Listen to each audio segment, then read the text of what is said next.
Hey guys, and welcome to Nerding Out, the show where we Gamespot nerds get together and talk about the shows that we like. And today we're talking about The Walking Dead, Season 7, Episode 3, The Cell. Let's do this. Alright guys, I am with Aaron, Spencer, and Buddy. Let's talk Walking Dead. So Dwight is a human being, right? Yeah, he's actually... We've learned a little bit about his backstory. Yeah, he's actually human. That. He's actually human, which is great because it gives more light to his character. Mm-hmm. And we actually get to finally see his wife again, who's no longer his wife. It's his ex-wife now. It's Negan's wife. And that also pays into the idea of why Dwight's still there. He's, from what we've seen, especially during the moment of their sharing a cigarette, is that they're both still technically in a way together, but they're more like checking up on each other now. Mm-hmm. And I think Dwight's there mostly because he wants to look after his wife, and his wife's there primarily now to maybe even help Daryl because she feels guilty for what happened to him. She tried to stop him from leaving. And so I'm hoping that maybe Dwight and his ex-wife wound up getting Daryl out of there. But we'll have to wait and see. We'll wait and see. Well, speaking of Daryl, so we got to see what's going on with Daryl. I was worried the entire last week. I was like, where's Daryl? What's happening to him? Yeah, where'd he go? Yeah. And now we finally see the kind of torture that he's going through. So, Aaron, let's talk about Daryl. Oh my God, that torture! The torture was so good because there's a story arc through the whole episode. Mm-hmm. In the beginning, Dwight just cannot enjoy that beautiful sandwich that he's made. He wants to eat it. Dog food sandwich. And he just cannot do it. And then he proceeds to torture Daryl the whole episode. But the reveal at the end of the episode is that Daryl's actually torturing Dwight, and that's why he can't enjoy his damn sandwich. Ooh. It's because Daryl knows he can't take Negan, can't really do much against Negan, but he can screw with Dwight, and Dwight doesn't even want to be there. His job is to break Daryl, and he just can't do it. And Daryl's just not giving in to him, and he's not doing it because he's torturing Dwight. Haha. The tables have turned. So Negan's torture techniques. So poor Daryl has to deal with not only Alpo sandwiches, but also just extremely loud, blaring pop music. The worst song ever made. Negan is a torture genius. Yeah. And what's weird is you realize that the torture never stops. Mm-hmm. Like, he's always thinking about how he can intimidate someone. Like, the example is that Polaroid of Squishy Head Glenn.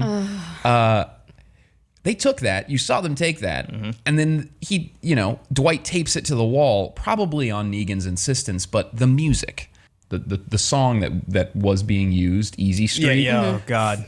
It's completely opposite of everything that's happening. It's perfect. Yeah, it's so the great. Juxtaposition. You even see that great moment where he pulls Dwight aside and gives him a little bit of like leadership management training. Yeah. They have like the little workshop before he he gets out of it on his own.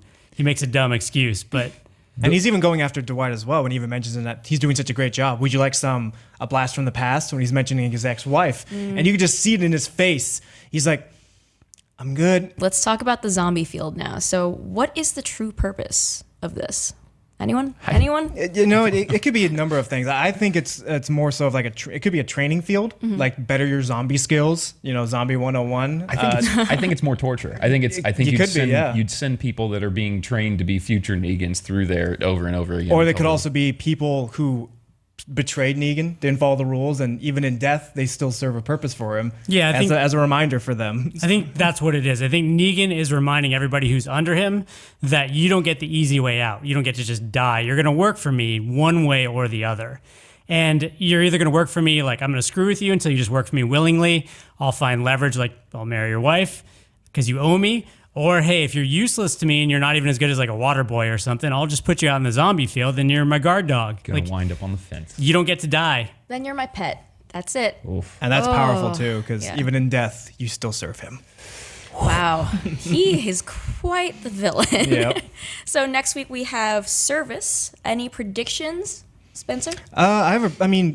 I think that we're going to see a little bit next week is the fact that Rick's crew, I think, is going to be a little divided here. I know a lot of them are going to want to fight Negan, whereas Rick, I think, is going to try to tell him, guys, maybe we don't stand a chance against him either now or ever. Mm-hmm. So I think there's going to be some rifts happening between the group. It's edited to kind of show that they're fighting Negan's group, and then Rick, I'm no longer the leader, it's Negan. Yeah. What do you think, Aaron? Rick's crew are the new heavy hitters for Negan. I mean, they killed his old crew. he put all that time and energy into recruiting them because like they don't make good sandwiches, like they're not good at farming. I guess they can build some walls. I mean, they're the guys who kill people, right? Yeah. That's what they do, and that Negan knows that. So I think he's going to have him killing other settlements or recruiting other settlements for him because he's super lazy. He doesn't want to do that stuff himself. He is. He burns a lot of calories swinging Lucille. Yeah. And his techniques are so great that's why he doesn't have to work very hard, because his torture techniques just get the job done for it. So it kind of works itself. I do want to know if the ammo factor is going to come back into play, though. Yeah. So in a previous episode, we learned that Rick's crew is capable of making ammo. They might be one of the only people who can do that, and everybody is running out of bullets. We learned that from Hilltop. So I'm wondering. Give them an edge. Yeah, like is that a card they're going to hold to themselves, or are they just going to play that one right away? It could be used for them, like for the Kingdom and for Hilltop, and for them to build up an arsenal, because Negan's already got an arsenal, so they need one of their own now, especially since Negan's coming to claim his share of supplies. So, All right, well, great predictions. We'll see if any of them come true next week for the episode service. Thanks for checking out Nerding Out, and we'll see you next time.